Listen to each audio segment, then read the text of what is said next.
Everywhere you look, Alaska is filled with incomparable beauty. Welcome to Hungry for Travel TV. I'm Carol Yelverton. We're whipping up a creamy Alaska smoked salmon bisque and a very special berry crisp on today's show. Let's take a look at Alaska first. The size and scope of America's frontier will amaze you.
What a cool video by Alaska's own Ian Borowski.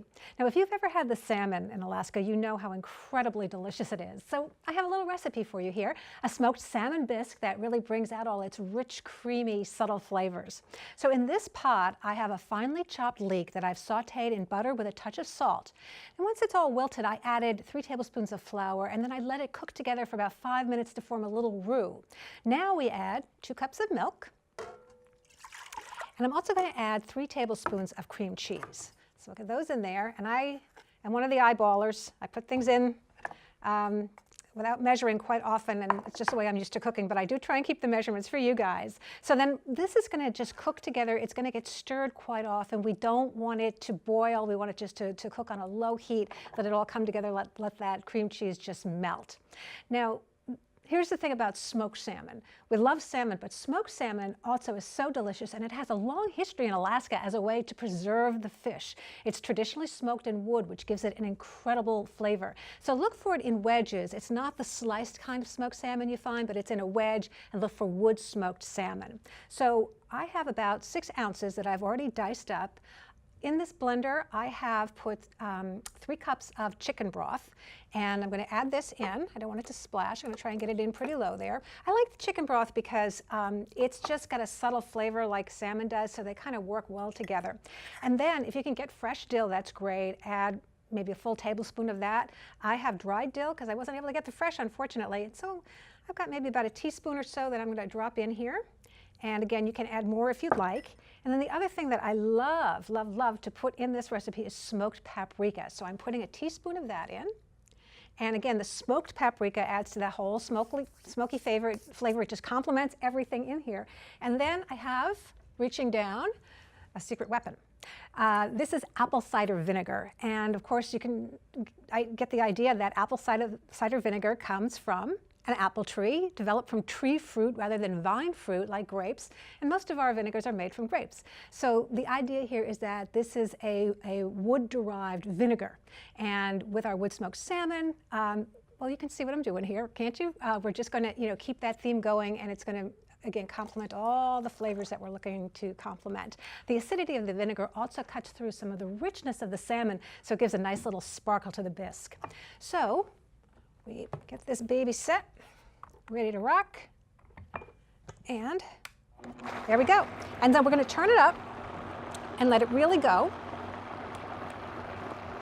for a while. We want the salmon to get fully mixed, so we'll do that. Then we'll turn it back down, and we are going to add this to the pot once I get the lid off. And again, we're just going to be cooking this slowly. And I usually puree it more than this, but I want to just walk you through the steps of this. And so then I let it go on a low heat for about 15 to 20 minutes, just till it's ready to devour. Let me show you a pretty picture of it all finished and dressed up and garnished. This is just a beautiful dish. It's smoky, rich, and interesting. You have the leek and the vinegar and the dill that bring out that salmon flavor. And then, well, I just love that little topping, just a little sprinkle of paprika, some fresh chives, a little fresh dill. It's all good, as they say. Everyone who has seen Alaska's glaciers knows how absolutely breathtaking they are. Now, cruises are an incredibly popular way to get a sense of them by water. Silver Sea Cruises offer some really nice options if you're looking for a small ship experience, and their Silver Sea Expeditions breaks it down even more. These are small boat excursions into places that those larger ships just can't get into. This is such a meaningful way to immerse yourself in the glaciers, the wildlife, and the wilderness of remote Alaska.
So we're standing here in the village of Unga, an Aleut village, founded in 1833.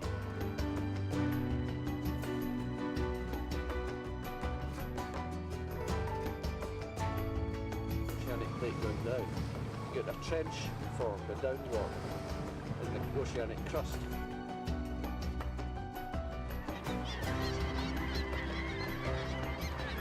So where it's touching my hand, that's totally safe.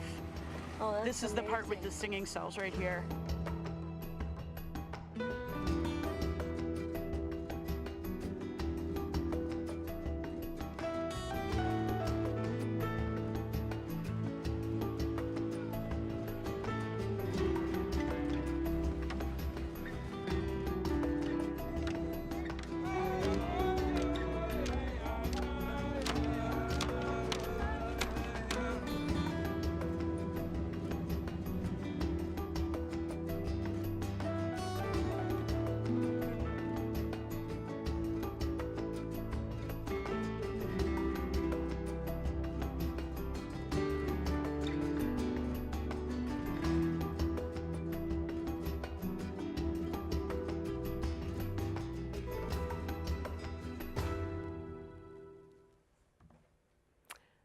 How incredible to get in that close.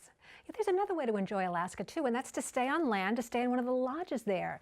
Kenai Fjord's Glacier Lodge is on the water's edge, and it's surrounded by a national park. This is rustic, relaxed, and just a comfortable way to experience Alaska's environment.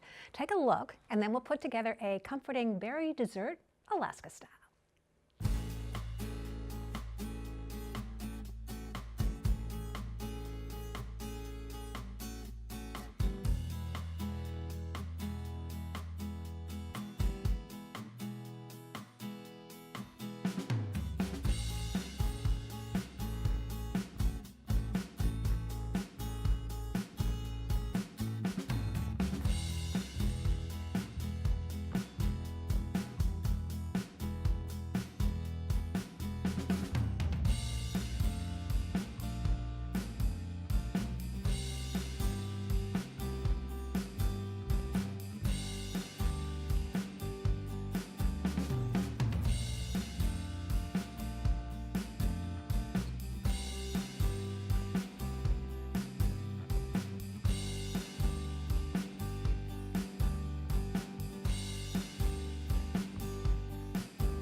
Alaska is loaded with great berries, so it sounds like a crisp is in order, don't you think?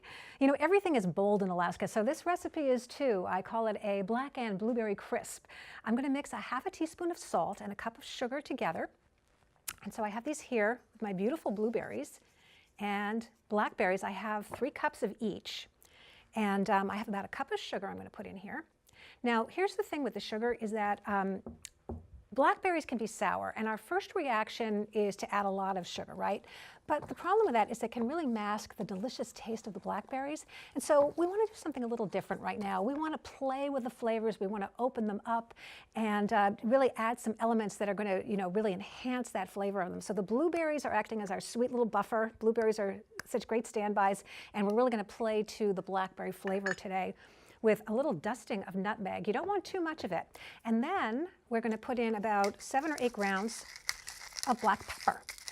Now don't panic here, because pepper is an incredible accent to blackberries. It's very subtle, and a lot of times people don't even know that there's pepper in there. There's just like some little pop that tastes really good. So we toss it in, and then after we've got this all in the berries, we mix it all together.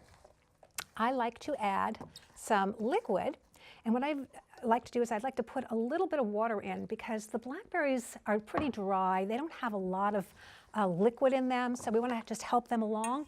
And then it's all about the vinegars this show. We're going to add just a little bit of balsamic vinegar because it has some sweetness in it. And again, it's just going to really play well with the blackberries and blueberries. So then we get this all in our baking dish over here. That's going to be good. And now for what I like to think of as the most important part. Of course, the berries are, but I just love the topping so much. So I've had a topping that I put all together, and I've taken 6 tablespoons of butter, and I've mixed it with a half a cup of flour, a half a cup of oats, a half a cup of brown sugar, and a half a cup of chopped walnuts. I like that little molasses taste that the brown sugar adds, and I know it's going to just add another little depth of flavor to the finished crisp. And those walnuts, it's savory, crunchy, it's just a really good quality that hits all the right notes again. So very simply, we just cover our fruit with this lovely mixture. And then we are going to pop it into a 350-degree oven and let it do its thing for about 55 minutes. It's done when the berries are kind of bubbling and the topping is a light golden brown. So take a look at what it looks like. It's got just a dusting of powdered sugar because it's so pretty. And I also put a sprinkle of orange zest on top for some brightness. And you can see the color of the berries. They're just soft and warm and sweet with a little kick to them. And the topping is, well, it's crispy. It's a crisp. It's great contrast. And then, of course, the best part, hot crisp with cold vanilla ice cream. Thank you very much. I love the textures of them. They're smooth, they're crunchy, they're warm, and they're cool. It really is one of my favorite things in the world.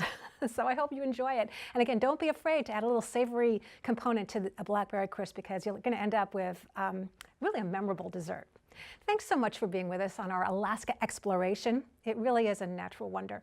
I'm Carol Yelverton. Until next time, stay hungry for travel.